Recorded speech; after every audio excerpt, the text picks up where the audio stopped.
বিভেদ তৈরি করছে আজকে, কিন্তু কিছুকাল আগে সেটা ছিল না।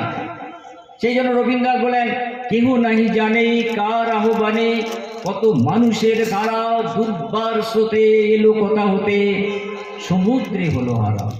আরো কি রবীন্দ্রনাথ বলেন, এসো হে আর্য, এসো অনার্য, এসো হিন্দু মুসলমান, এসো এসো আজ তুমি ইংরাজ, এসো খ্রিস্টান, ধরো হাত সবার। সকলে হাত ধরে ধরে তোমরা ভারতবর্ষে এসো। ভারতবর্ষে আসার জন্য, কারণ ভারতবর্ষ একটা মহা তীর্থক্ষেত্র। বলছে এই তীর্থক্ষেত্রে তোমরা সকলে এসো। ঘুষপেটিয়া বলে কাউকে বিতরণ করা হবে না। এই মহামানবের তীর সকলের জন্য উদার, সকলের জন্য ওপেন। সেজন্য রবীন্দ্রনাথ আমাদের কাছে আহ্বান জানান যে ভারতবর্ষকে নির্মাণ করতে হবে ভালোবাসা দিয়ে। ভারতবর্ষ হলো ভালোবাসার দেশ, প্রেমের দেশ। হিন্দুস্তান, হিন্দ কথাটার মানে হলো যে জায়গায় মানুষ পরস্পরকে ভালোবাসে, সেই দেশে আমরা বাস করি। এই দেশটা একটা ফুলের বাগানের মতো। একটা বাগানে যদি শুধু গোলাপ থাকে কিংবা শুধু রজনীগন্ধা থাকে, সেই ফুল বাগানটাকে সুন্দর বলা হবে? যে বাগানে গোলাপ আছে, যে বাগানে রজনীগন্ধা আছে, যে বাগানে নানা রকমের ফুল আছে, সে বাগানটাই তো সুন্দর। তো ভারতবর্ষ একটা সুন্দর বাগান। এখানে হিন্দু আছে, এই সকলে একটা ফুলের মতো। এখানে মুসলমান আছে, এখানে খ্রিস্টান আছে, এখানে জৈন আছে, বৌদ্ধ আছে, কত জাতির মানুষ আমরা বাস করি। একটা ফুলের বাগান তৈরি করা হয়েছে ভারতবর্ষ। সেই ভারতবর্ষকে যুগ যুগ ধরে আমরা তৈরি করেছি। ভারতবর্ষের যে আপামর জনসাধারণের মধ্যে যে সমস্ত রীতিনীতি প্রচলিত আছে, একে অপরের কাছ থেকে আমাদের নীতি নিয়েছে। আমাদের কন্যারা শ্বশুর বাড়ি যাবে, তাদের জন্য সানাই বাজছে, বিদায়ের সুর বাজছে। সেই বিদায়ের সুর, সেই সানাইয়ের সুর কে গেয়েছেন? বলে বিসমিল্লাহ খান, তিনি একজন মুসলমান। আর একটা হিন্দু কন্যা তার শ্বশুর বাড়িতে যাবে, তার বাবার বাড়ি ছেড়ে চিরকালে মতো চলে যাবে, তাই বিদায়ের সুর বাজছে। সেই সুর কে বাজিয়েছেন? বলে বিসমিল্লাহ খান, একটা মুসলমান শিল্পী গেয়েছেন। অথচ সেই শিল্পীর গাও হচ্ছে আমার হিন্দুর বাড়ি। বীরেন্দ্র কৃষ্ণ ভদ্র, তিনি মহালয়ের পূর্ব মুহূর্তে একটা সঙ্গীত গান গান দেবীর আবাহন নিয়ে।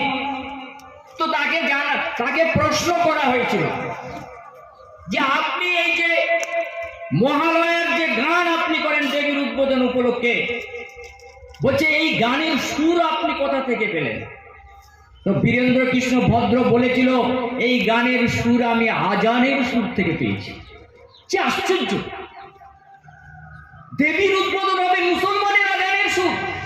এটাই ভারতবর্ষ। এই ভারতবর্ষে আমরা বাস করি। এই ভারতবর্ষকে আমাদেরকে এগিয়ে নিয়ে যেতে হবে। আমরা আমাদের দেশে যে সমস্ত রীতিনীতি আছে, আমাদের একজন বিদেশে যাবে, আমাদের হিন্দু ভাই বিদেশে যাবে, ভ্রমণে যাবে, তার ব্যাগের মধ্যে একটা গোপাল ভাঁড় নেয়, সে পিতলের গোপাল ভাঁড়। বলছে সেই পিতলের গোপাল ভাঁড়টা কোন শিল্পীরা তৈরি করে? বলে ওটা মুসলমান শিল্পীরা তৈরি করে। মুসলমান শিল্পীর হাতে গড়া গোপালের ভাঁড় হিন্দুর ব্যাগে যাচ্ছে। এটাই ভারতবর্ষ। সেই ভারতবর্ষকে চিনতে হবে। সেজন্য কবি বললেন, নানা ভাষা, নানা মত, নানা পরিধান, বিবিধের মাঝে দেখো মিলন মহান। কি সুন্দর এই ভারতবর্ষ! বিবিধের মাঝে কি মহান মিলন! কত ভাষা, কত ধর্ম, কত সংস্কৃতি, উর্দু, হিন্দি, যে ভারতবর্ষে মানুষের কাছে এসেছিলেন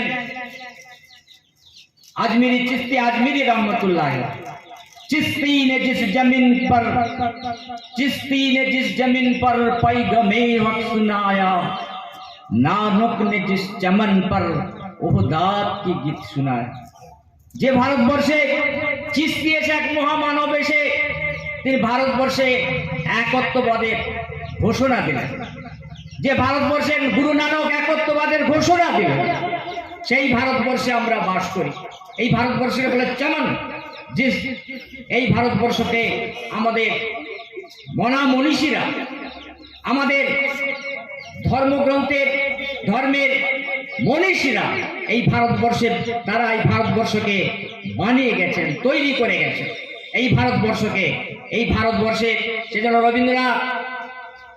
রবীন্দ্রনাথ বিভিন্ন দেশ ভ্রমণ করলেন। বাবা বিভিন্ন দেশ ভ্রমণ করে এসে বললেন যে পৃথিবীতে একটি মাত্র দেশ আছে, পৃথিবীতে একটি মাত্র দেশ আছে, সে দেশের নাম বসুন্ধরা। বললেন না ভারত, বললেন না জাপান, বললেন না আমেরিকা, বললেন না সারা পৃথিবী।